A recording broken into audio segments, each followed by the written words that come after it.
Yarana, bonjour. Aujourd'hui, on va parler de false flag, c'est-à-dire en fait d'une attaque sous faux drapeau. Alors, qu'est-ce que c'est une attaque sous faux drapeau? Alors, vous faites une attaque et vous accusez en fait une autre nation d'avoir commis l'attaque.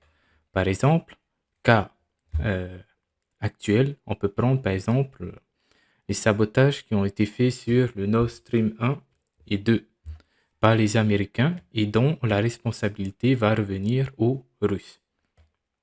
Donc, je vais vous expliquer tout ça. On va commencer avec cet article. C'est un article en allemand. Il n'y aura plus de gaz russe en Allemagne. Les pipelines Nord Stream ont été sabotés par l'Empire à l'évidence qu'il ne veut laisser aucune possibilité à l'Allemagne de rafistoler un deal avec la Russie. L'Empire, en fait, c'est les États-Unis. Préparez-vous à 10 ans de crise économique en Europe.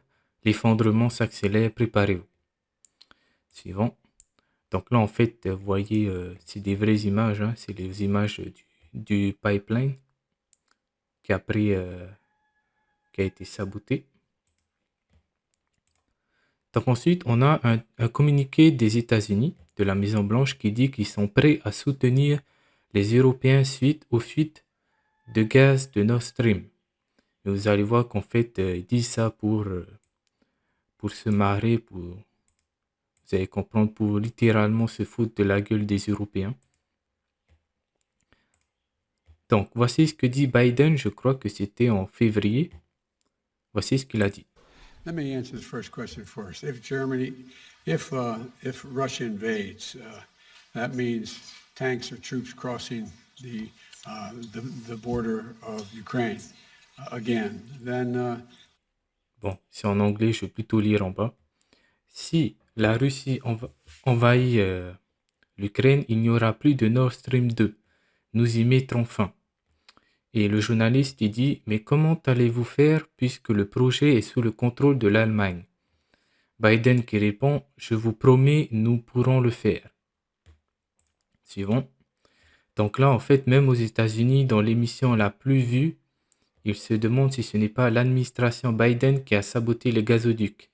Mais en Europe, il est interdit de penser que c'est les Américains qui ont saboté le gazoduc.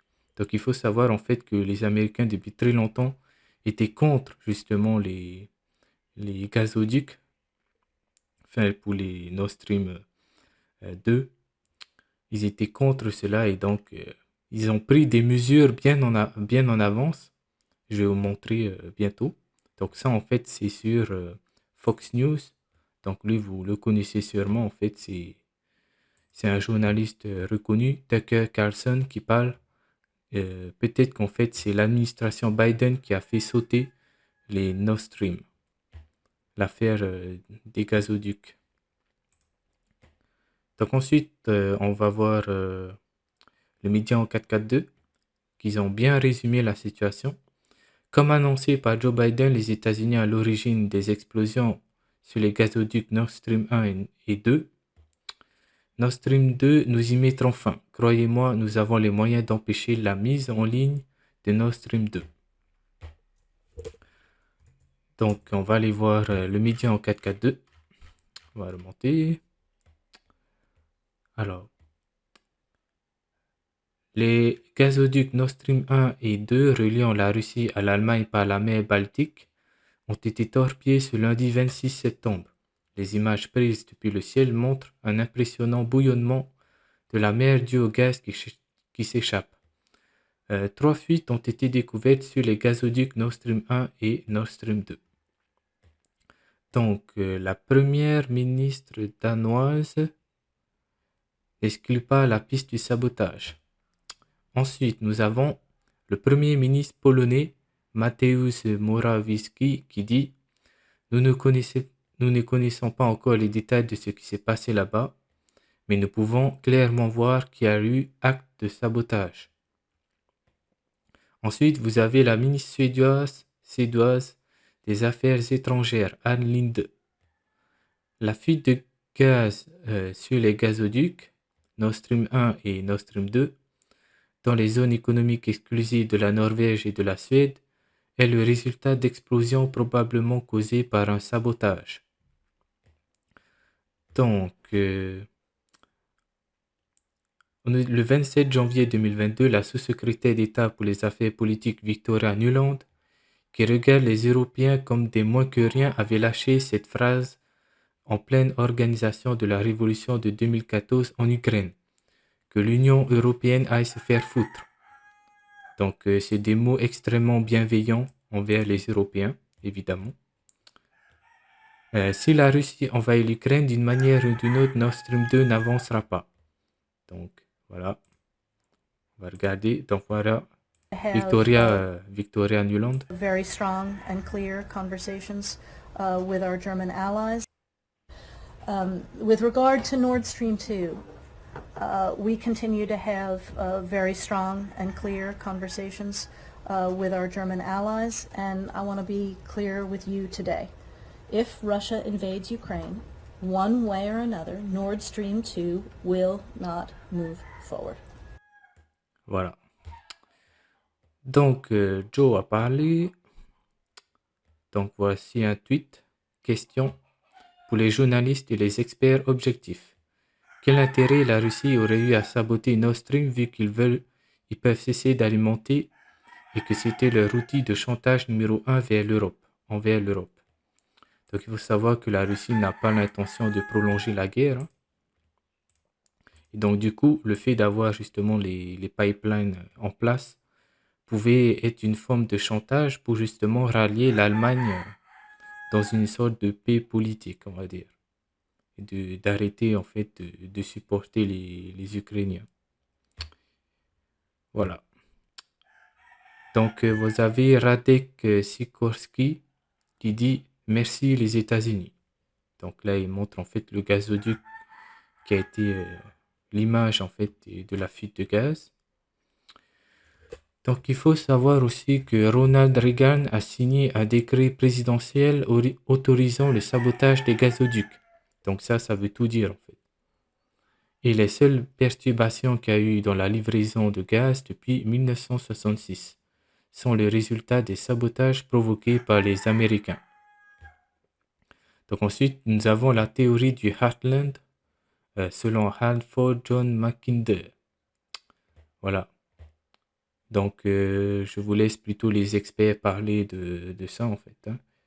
Donc, allez, c'est Le parti. problème des Occidentaux, et en fait des puissances thalassocratiques, le monde anglo-américain qui a vassalisé le continent européen, c'est l'existence de la Russie elle-même. Et on retrouve ça dans les textes fondateurs de la géopolitique anglo-américaine. On parle beaucoup de Brzezinski, mais on parle beaucoup moins de Mackinder.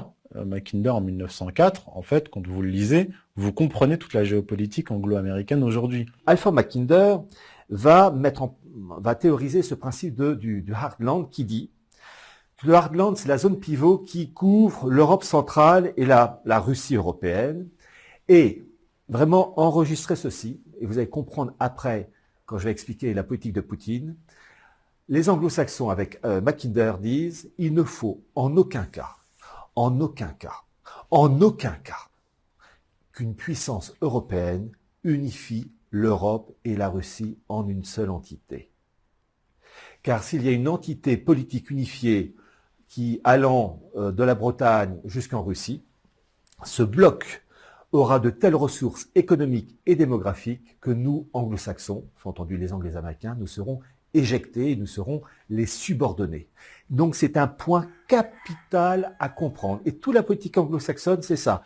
Le problème, c'est la situation géographique de la Russie. La Russie se trouve, comme disait Mackinder, sur le toit du monde. Elle domine l'Eurasie, elle domine plus précisément ce qu'il appelait le Heartland, c'est-à-dire l'Asie centrale. Voilà.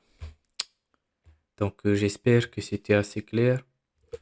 Les Russes n'ont pas de grand intérêt à exploser les pipelines qui pouvaient leur apporter des milliards.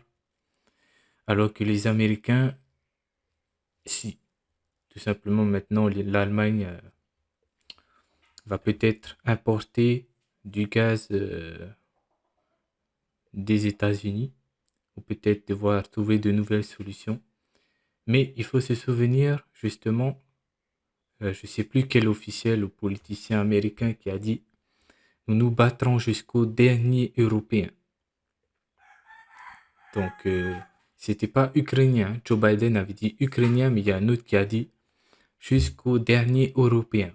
Donc, ça veut tout dire en fait.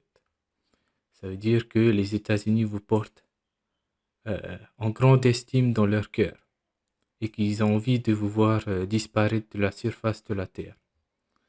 Voilà. En gros, c'était ça. Donc, est-ce que c'est une attaque sur faux drapeau? Je viens de vous montrer toutes les sources. Voilà, à vous de réfléchir maintenant et on se revoit à la prochaine, Nana.